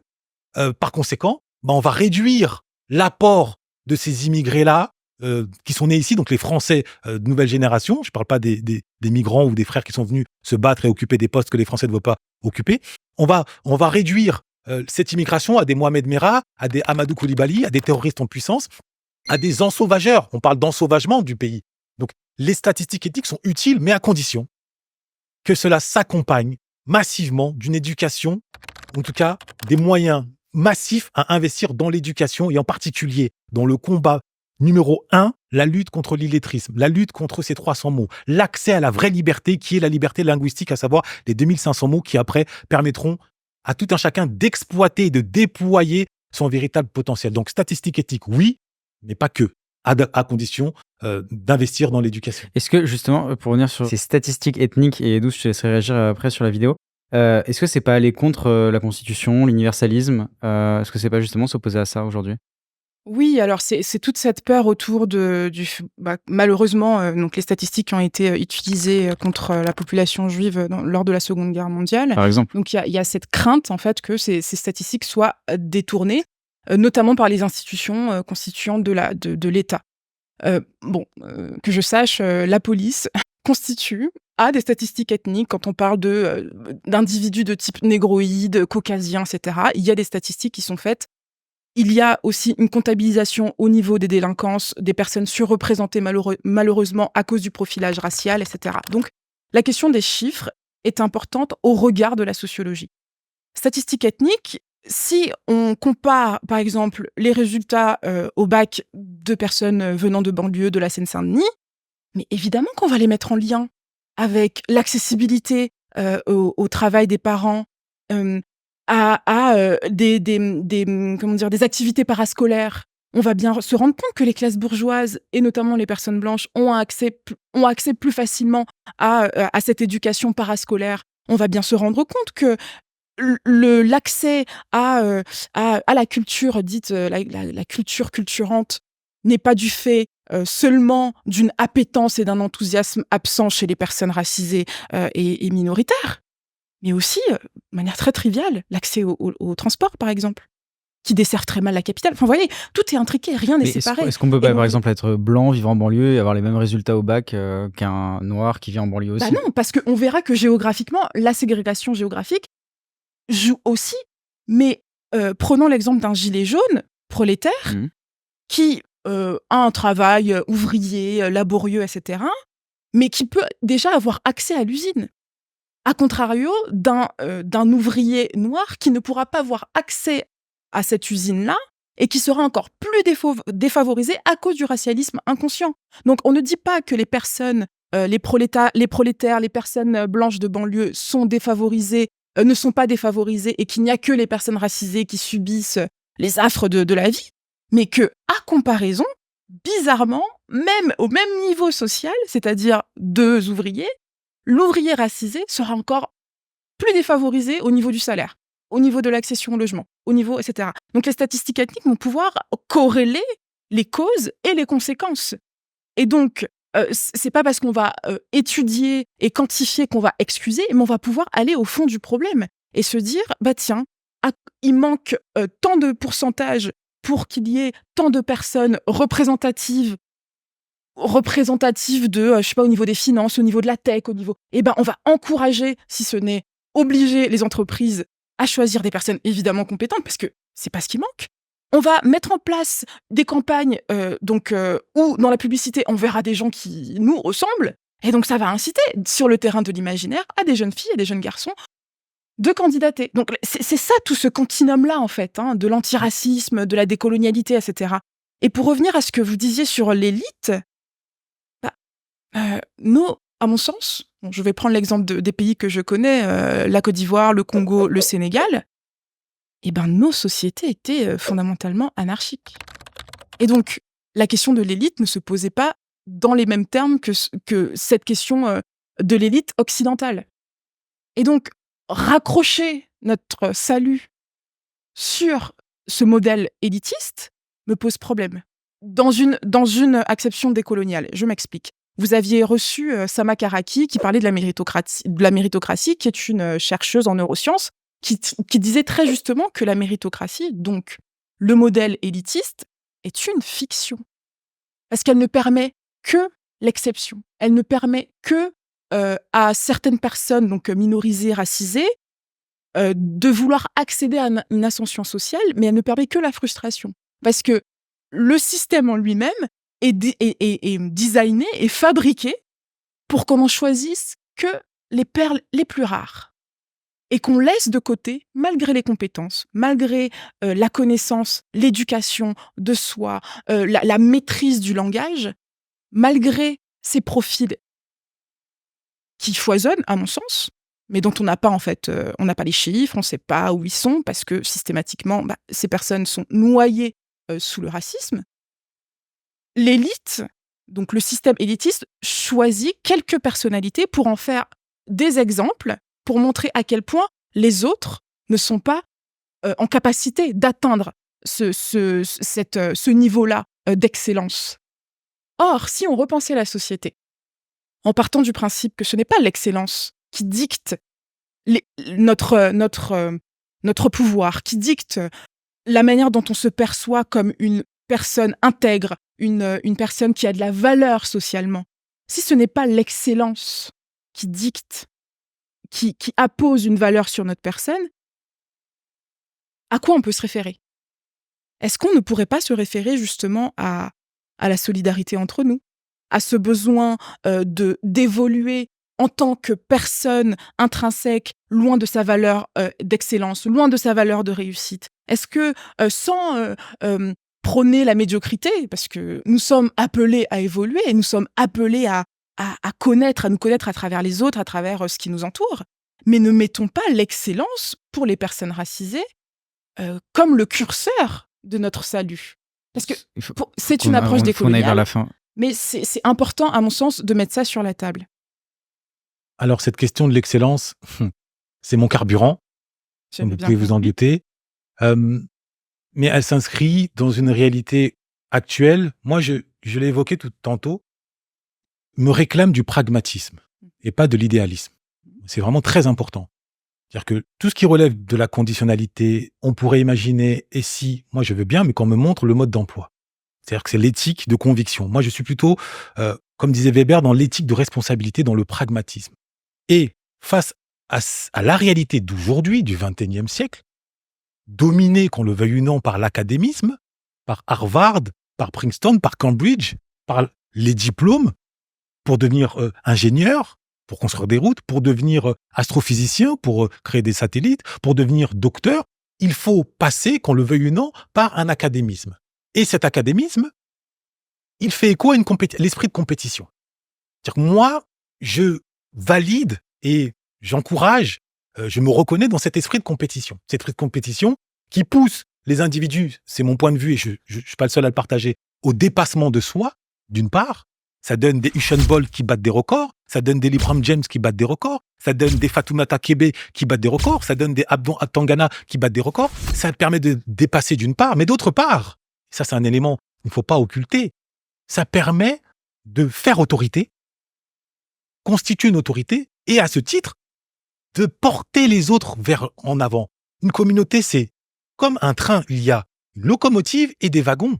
La locomotive, c'est l'élite. Il ne s'agit pas de la couper, comme ça a été le cas dans nos pays francophones sous l'impulsion de la France-Afrique. Non, il s'agit qu'elles se maintiennent reliées, donc qu'elles constituent une élite. Quand je dis élite, c'est pas 1%, c'est pas des exceptions, c'est 10-20%, si on reprend la théorie de Webb Dubois. C'est 10%, les plus talentueux, on va dire. 10% qui vont inspirer 50%, qui vont ensuite aider 30 autres pourcents. Et puis après, hélas, dans l'humanité, il y a toujours, hélas, des déshérités, des perdus, qu'on le veuille ou non. Donc moi, c'est dans cette dynamique-là que je fais la promotion de l'élitisme. C'est pas, oui, on est les meilleurs et puis on se lave les mains.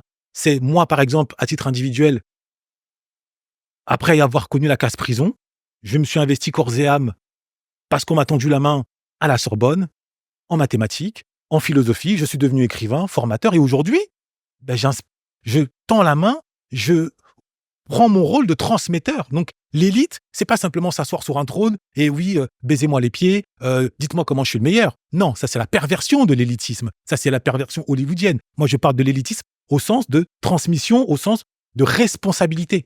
Donc, c'est vraiment cette dimension-là sur laquelle je voulais insister pour ne pas qu'il y ait de confusion. On arrive vers la fin, je suis désolé. Est-ce que Douce, peut-être pour réagir à ce qu'on avait montré tout à l'heure sur la vidéo? Oui, enfin, c'est Donc je vais répondre à la vidéo et j'aimerais beaucoup répondre parce que Ouais, mais alors c'est après, je hyper sais que, intéressant. après, Oui, Ludovic Hamann alors, aura envie de répondre et ça s'arrêtera jamais. Mais il va falloir vraiment qu'on arrête après, donc, donc à propos du bounty, etc. ouais, exactement. Oui, enfin, qui en tant que personne noire, à peu près éduquée, à peu près avec un langage à peu près soutenu et encore n'a pas été affublé de ce terme de bounty, noir à l'extérieur, blanc à l'intérieur. Non, c'est une question d'aliénation. On convoquait Fanon tout à l'heure. On se désaliène, on ne souscrit plus du tout à ces discours qui essaient de nous maintenir vers le bas, dans cet anti-intellectualisme, dans la détestation du livre, et dans le besoin de consommer très rapidement des connaissances, etc. Enfin, mais cet apprentissage-là, cet élitisme-là, il vient aussi par la collaboration. La question de la compétition, de la compétitivité est éminemment inscrite dans une vision capitaliste, néolibérale de la société qui est hégémonique à l'Occident et à la suprématie blanche. Ça fait des grands mots comme ça, mais c'est pour résumer mon propos en quelques phrases. Et donc, l'élitisme, pour moi, car les mots sont importants, faisons un pas de côté. On n'a pas besoin forcément de parler d'élitisme parce que concrètement, vous qui êtes attaché aux mots, vous qui êtes attaché malgré vous à l'idéalisme, en tant que philosophe, en tant que personne qui en tout cas a un attrait pour la philosophie, les mots construisent notre imaginaire et manifestent notre réalité. Donc parler d'élitisme, c'est à mon sens souscrire à cette vision hors sol d'une élite qui a fondamentalement besoin de préserver sa classe, de préserver sa sécurité, qu'elle soit bourgeoise, qu'elle soit intellectuelle, qu'elle soit culturelle. On le voit à travers le monde, c'est la structuration même des individus et des sociétés. Donc parler d'élitisme, ou en tout cas d'élite, me questionne. La collaboration, pas besoin d'inspirer à travers la compétition. En effet, le dépassement de soi, ça peut donner de l'exemple, ça peut... on a besoin dans la société de spectacle des personnes grandiloquentes, des personnes qui dépassent, qui ont comme des super pouvoirs.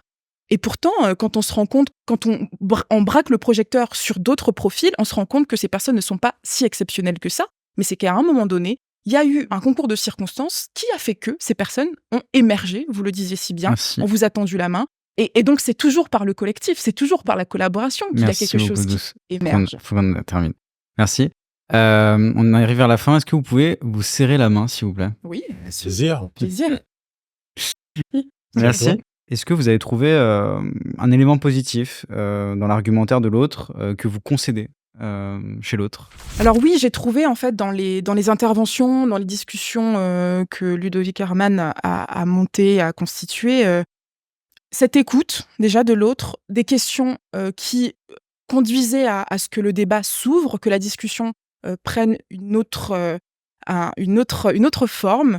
Ça, j'ai trouvé ça très intéressant et très rare de nos jours d'avoir des personnes qui sachent relancer le débat, la discussion, parce que poser des questions, ça veut fondamentalement dire être à l'écoute et avoir une fine écoute des propos de l'autre. Et ça, c'est vraiment à souligner. Alors moi, ce que je retiens de positif et le déplacement de ma perception de ta personne, je me permets de te tutoyer, c'est le caractère investi, la mission, en tout cas c'est ma perception, qui est la tienne, et que je ne peux aujourd'hui que t'encourager, qui n'est pas toujours perceptible à travers un écran, où tu peux donner l'impression d'être uniquement dans la lamentation. C'est vraiment cette dimension-là d'une personne habitée, missionnée et sûre de ses appuis idéologiques et intellectuels. Donc rien qu'à ce titre, moi je ne peux que te tirer mon chapeau et j'espère que des milliers et des milliers et des milliers de jeunes douces aux quatre coins de la France, aux quatre coins de l'Afrique vont voir le jour, quelle que soit ensuite leur orientation idéologique. Vraiment, moi je suis ô combien ravi d'avoir pu partager ce moment avec toi. Est-ce qu'aujourd'hui, se retrouver en communauté, c'est une solution pour justement lutter contre cette charge raciale, contre le racisme? J'allais dire, c'est la question du débat, c'est la question du séparatisme, c'est la question de l'idéal républicain. Demander aujourd'hui aux minorités racisées en proie à des mauvais traitements, s'il est normal qu'elles se recroquevillent entre elles ou si il est souhaitable qu'elles se recroquevillent entre elles pour se soigner, pour moi, ça relève presque, on enfonce une porte ouverte. Ce n'est pas souhaitable nous sommes quand même animés d'un esprit universel, je ne vais pas dire universaliste, universel. Nous croyons en l'humain avant de croire en une couleur de peau. Maintenant, par exemple, moi, en tant que père de famille, l'éthique de responsabilité m'est chevillée au corps. Et devant cette éthique, je suis contraint de constater que sur certaines questions, sur la place publique, nous ne sommes pas entendus. Madame Douce a évoqué dans son ouvrage la silencialisation. C'est réel. C'est-à-dire qu'il y a des sujets qui nous touchent, mais qu'on balaye sous le tapis. C'est Jean-Pascal Dadi qui, recevant son prix, a tenté de rendre hommage en pointant du doigt certaines problématiques. Il a été coupé en plein discours, on l'a mis de côté. C'est un exemple parmi d'autres. Et je vais quitter la scène en citant mon ami Frantz Fanon, que j'adore, qui dit « Chaque génération doit trouver sa mission, l'accomplir ou la trahir. » Et donc, je remercie l'Académie des Césars de m'avoir prouvé que ma mission n'était pas vaine. Et que c'est pas ma mission, mais c'est la mission de tout le monde, l'égalité. Merci beaucoup. Bravo. Et maintenant, je vais poser pour la postérité.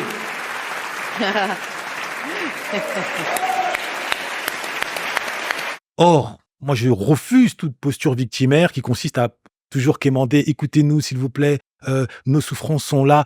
Maintenant, et c'est là où je mets en avant cette logique viriliste, pas viriliste au sens de Francis Ngannou, viriliste au sens de George McLaurin, l'afro-américain il arrive dans sa classe, il est le seul afro, il est pointé du doigt, mais plutôt que d'accuser les autres, entre guillemets, les blancs, il reste concentré sur le tableau, sur l'apprentissage, afin de venir conquérir la connaissance, sortir de son ignorance et, in fine, devenir ce qu'il était amené à devenir, comme Catherine Johnson, c'est-à-dire des super-héros sur le terrain du savoir et, par extension, des professeurs. Ce qui manque aujourd'hui à la communauté afro, ce sont des professeurs qui vont permettre à ces enfants de plus lire Fanon et Césaire et de moins écouter Booba. Si je dois résumer, voilà moi mon propos.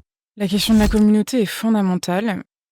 C'est d'une hypocrisie crasse en France, lorsqu'on nous fait croire qu'il n'y a que des communautés minorisées, racisées, alors que la plus grande communauté, c'est la communauté blanche.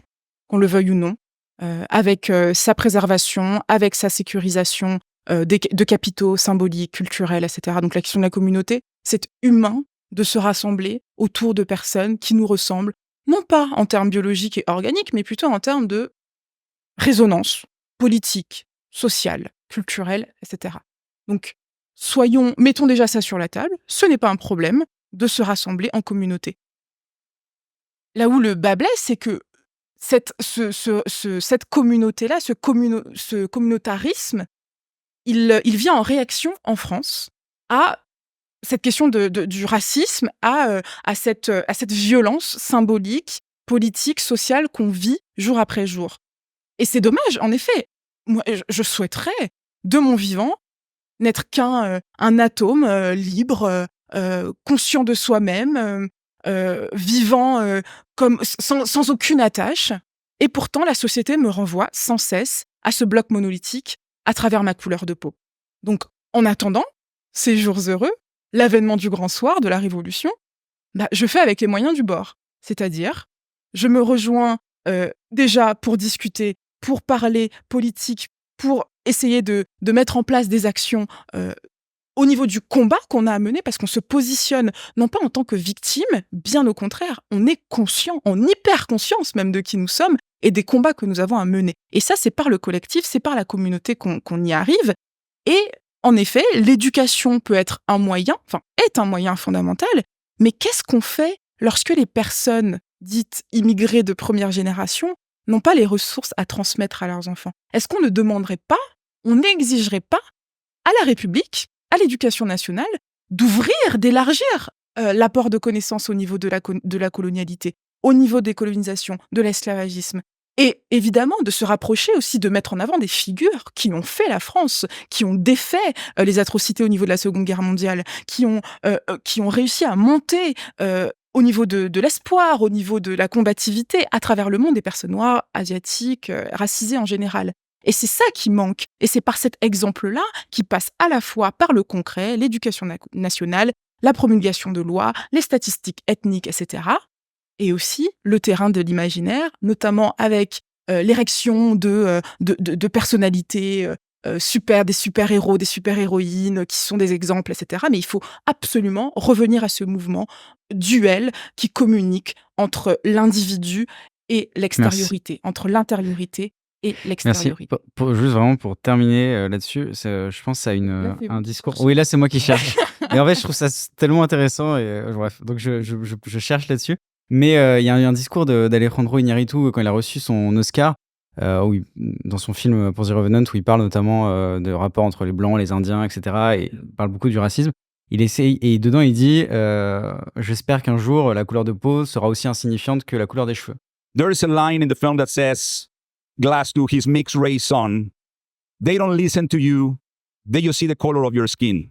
So what a great opportunity to our generation to really liberate ourselves from all prejudice and, this tribal thinking, and make sure for once and forever that the color of a skin become as irrelevant as the length of our hair. This is for my father. Thank you very much.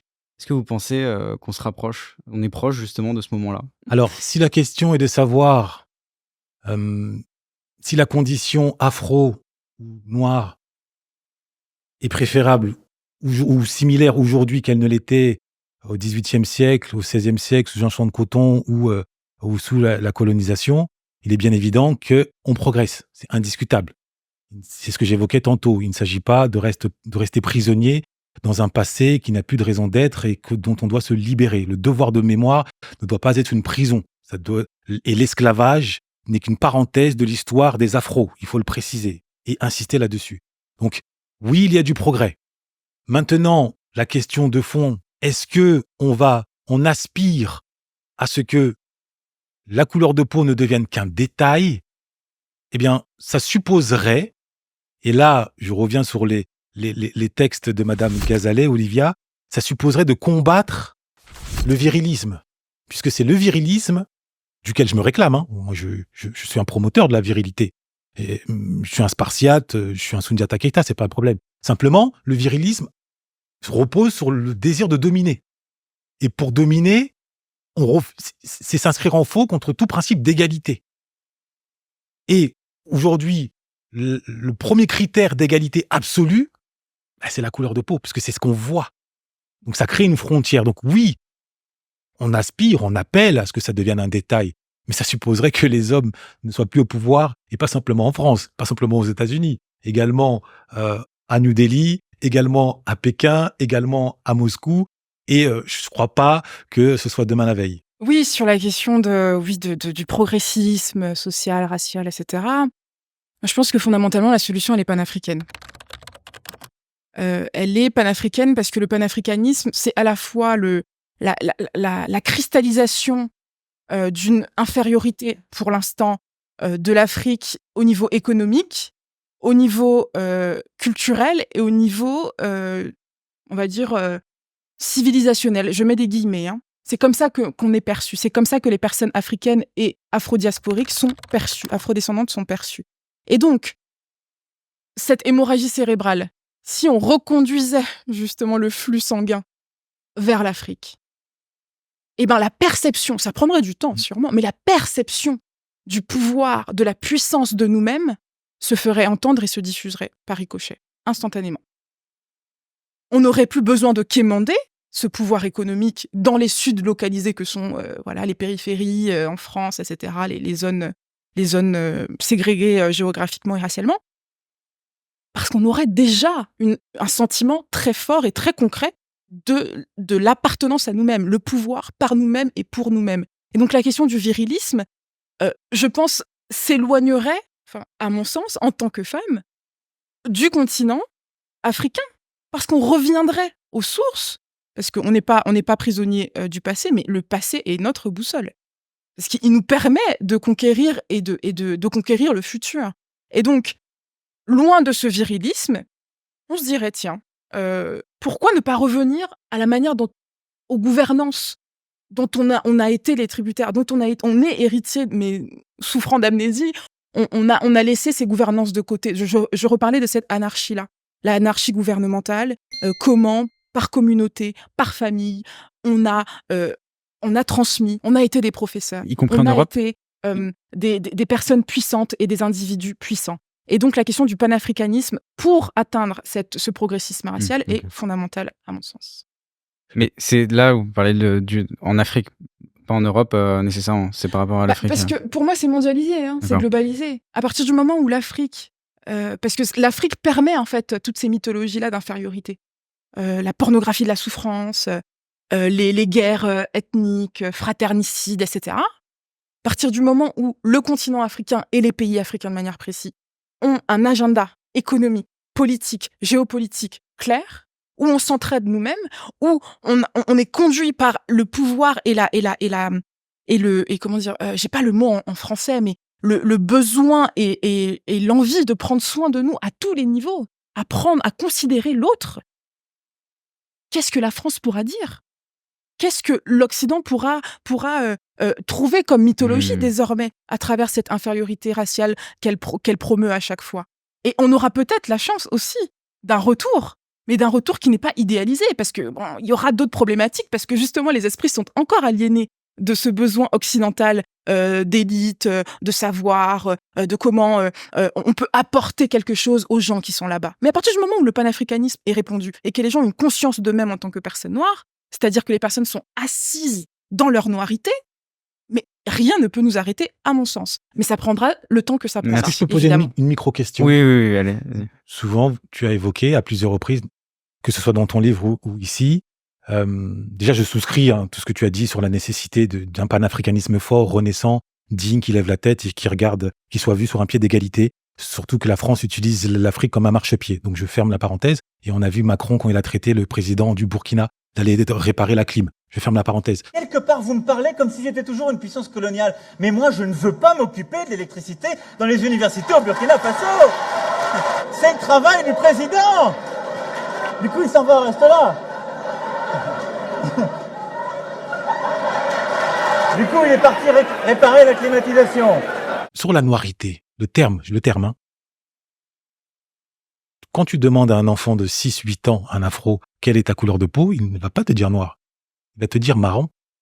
Donc, est-ce que l'une des problématiques qui nous concerne sur le terrain de la psychologie et justement de la focalisation concernant l'Europe et ce qu'on appelle la blanchité, ça ne démarre pas dans l'emploi d'un mot qui avait pour visée de nous inférioriser, donc le mot noir, alors même qu'il ne correspond ni à notre couleur de peau, ta couleur de peau, au même titre que la mienne, elle est marron, ni à un pays, il n'existe pas le noiry, ni à une religion, le noirisme, quoi qu'on a voulu faire Duvalier en Haïti, c'est que peut-être que ce terme-là constitue en lui-même une sorte de poison intérieur ou de prison psychologique. Peut-être on pourrait le troquer dans une logique de renaissance, tout simplement par le mot africain ou afro, comme l'ont fait les Afro-Américains. À part dans les ghettos, il ne s'appelle plus black, il s'appelle African American. Ce n'est pas rien, c'est-à-dire le par-lettre démarre aussi dans l'autodéfinition, comme tu l'as évoqué dans ton ouvrage, l'autodéfinition de soi. Et la noirité, à mon sens, nous enferme soit dans une volonté de vengeance, puisque qui dit noir dit blanc, donc on est dans une dualité, dans une dialectique inconsciente, ou soit dans une infériorité, comme il évoquait, tout ce qui est blanc c'est bien, donc noir, c'est pas bien. Donc est-ce que tu ne crois pas judicieux pour s'inscrire dans une dynamique positive et de reconstruction, de se libérer du terme, j'ai pas dit la dynamique, le terme, voilà. Moi, je suis très attaché à cette phrase selon laquelle le débat entre deux sages profite à la sagesse. Le faire aiguise le faire. Et on a pu, à travers cet échange, répondre à cet adage et donner lieu à une élévation réciproque et surtout, en tout cas on l'espère, collective. Donc oui, je suis 1000 fois ravi et je remercie l'équipe Le Crayon d'avoir songé à me convier afin que je puisse apporter ma part de réflexion. Le point sur lequel vous êtes en désaccord ? Je pense que c'est sur la dichotomie, en tout cas sur ma vision, la place qu'elle met sur la morale. En clair, si je fallait que je résume, en m'appuyant sur la citation de Pascal, selon laquelle la force sans la justice est tyrannique, la justice sans la force est impuissante. Donc, idéalement, il faudrait équilibrer les deux. J'estime que Douce met l'accent d'abord sur la justice, là où moi je mets l'accent d'abord sur la force. Voilà éventuellement notre point de divergence, à mon sens fondamental, mais qui n'est pas irréconciliable. on l'aura bien compris. Je vous avais demandé quel point en amont vous aviez apprécié chez la personne. Et là, après la discussion, qu'est-ce que vous avez apprécié ? La puissance argumentative, la maîtrise des concepts, donc l'aisance verbale, un alliage impressionnant du fond et de la forme. J'ai été face à une Angela Davis doublée d'une belle Hooks made in France, ce qui est pas pour me déplaire, et j'espère qu'un maximum de jeunes filles vont s'inspirer de son propos, vont s'inspirer de cette virtuosité verbale, de cette rigueur intellectuelle. Alors, dans un contexte occidental, je ne crains malheureusement que ce ne soit pas effectif. On a beau mettre le terme afro-américain, ça n'empêche pas que des centaines d'hommes noirs sont génocidés par la police aux États-Unis, c'est-à-dire tués sans motif apparent. Mais pas autant qu'entre noirs eux-mêmes, hein. C'est 10 fois plus. Mais entre blancs, les serial killers qui tuent des femmes blanches, est-ce qu'on parle justement de crimes entre eux ? Faut comprendre la dynamique aussi qui se crée. Pourquoi on focalise sur des crimes que l'on commettrait entre nous et pas sur la communauté majoritaire ? Parenthèse ferme. Et pour répondre à cette question du vocabulaire et de la nomination qui est évidemment essentielle, moi je ne me suis jamais considérée comme noire en Afrique. J'ai toujours été Congo, Lari, Kamba de mon père, etc. Mais géographiquement, la race bouge, la race est dynamique. En France, je suis une femme noire. Au Congo, je suis une personne congolaise, Lari, etc. Parce que, géographiquement, une fois de plus, la blanchité a posé les pions sur le dynamisme de la race. Et à nous, en effet, de trouver d'autres moyens de sortir, de décoloniser.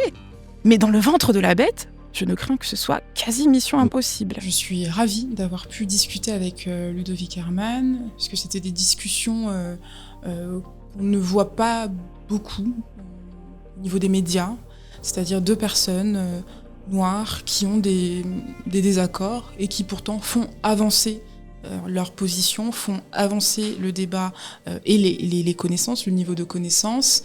Et ça, j'ai trouvé ça très précieux, sachant que à travers cet échange-là, je pense qu'on cristallise aussi derrière nos échanges, derrière nos positions, des milliers de personnes aussi qui partagent plus ou moins nos avis et qui vont peut-être être amenées à prendre un peu de l'autre et de faire vivre de manière encore plus stimulante la question du racisme et des désaccords, de comment on se perçoit en tant que personne noire et comment on se positionne dans une société majoritairement blanche.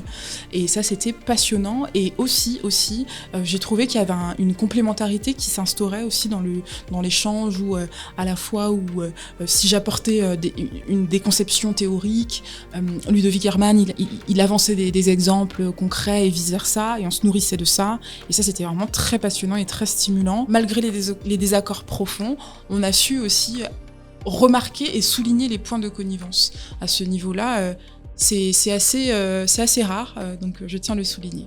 J'ai pu remarquer une assez vaste culture de la part de Ludovic Herman, notamment dans l'univers, dans le monde des idées, et c'était assez plaisant d'échanger, de rebondir sur ces points-là, et cet échange-là, cette joute verbale, elle s'inscrivait à mon sens aussi, pourquoi elle était très intéressante, c'est que cette joute verbale-là s'inscrivait dans la réalité, dans nos quotidiens. Il y avait des exemples bien concrets, on voyait que le raisonnement et les positions qu'on avait s'inscrivait dans un cheminement intellectuel, dans un cheminement existentiel, et ça, j'espère qu'on a pu le ressentir, mais parce que les idées coupées du corps, coupées de la chair, coupées de la réalité ne sont pas aussi prégnantes quand on ne les vit pas. Donc c'est important pour moi qu'on ait pu remarquer cette part-là dans notre échange. Là-dessus, on a un point de divergence. Moi, je pense que le démarrage, et c'est pour ça que j'en appelle moi justement à la renaissance par la noblesse, parce que ça suppose de se définir non plus sous un prisme racial, parce que le mot noir c'est un mot racial, racialiste, qui infériorise. Encore une fois, c'est inconscient, le mouton noir, cheval noir, regard noir, tout ce qui relève du noir, c'est négatif. Donc même de l'autre côté, je prends un chef d'entreprise, il passe sa journée, il a une journée, j'ai passé une mauvaise journée, vraiment c'était une journée noire pour moi, mauvais souvenir noir. Et puis, le soir venu, on lui indique qu'il a un probable collaborateur qui veut venir lui prêter main forte ou lui apporter ses compétences. Ah oui, et on lui précise, c'est un noir.